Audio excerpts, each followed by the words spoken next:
सब पे नजर अंदर की खबर।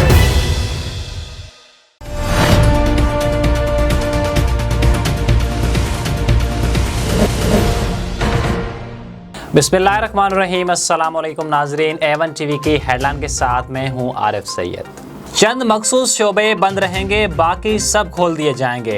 सियाहत खोलने से मुतल्लिक हतमी फैसला सूबे करेंगे। वजीर आजम इमरान खान कहते हैं जो लॉकडाउन हुआ वो वैसा नहीं चाहते थे, कारोबार रोकना नहीं चाहते थे, लेकिन 18वीं तरमीम के तहत अख्तियारात सूबों के पास हैं। 5 करोड़ पाकिस्तानी 2 वक्त का खाना नहीं खा सकते। वफाक और सूबों में कई कारोबारी सरगर्मियों और सनतों को बहाल करने पर इत्तेफाक। तालीमी इदारे और शादी हॉल्स बदस्तूर बंद रहेंगे। सियाहत का शोबा खोला जाएगा। SOP के तहत दुकानें पीर से जुमे तक खोली जाएंगी। बैरून मुल्क फंसे पाकिस्तानियों को जल्द वतन वापस लाने का इम्कान।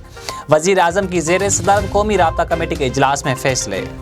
सिंध में लॉकडाउन पाबंदियों में 30 जून तक तोसी। पब्लिक ट्रांसपोर्ट 3 जून से बहाल करने का ऐलान। ट्रांसपोर्टर्स SOP पर अमल करने के लिए महकमा ट्रांसपोर्ट से मुलाकात करेंगे। तालीमी इदारे, शादी हॉल्स, रेस्टोरेंट्स, स्पोर्ट्स क्लब्स, मज़ारात बंद रहेंगे।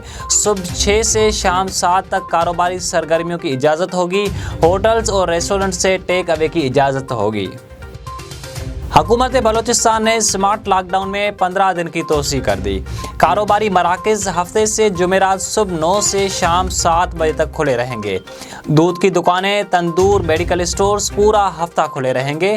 तालीमी इदारे बंद। पब्लिक ट्रांसपोर्ट और तकरीबात पर भी पाबंदी आयद रहेगी।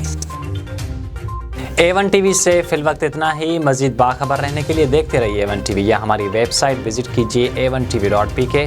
आप हमें फेसबुक और यूट्यूब पर भी फॉलो कर सकते हैं।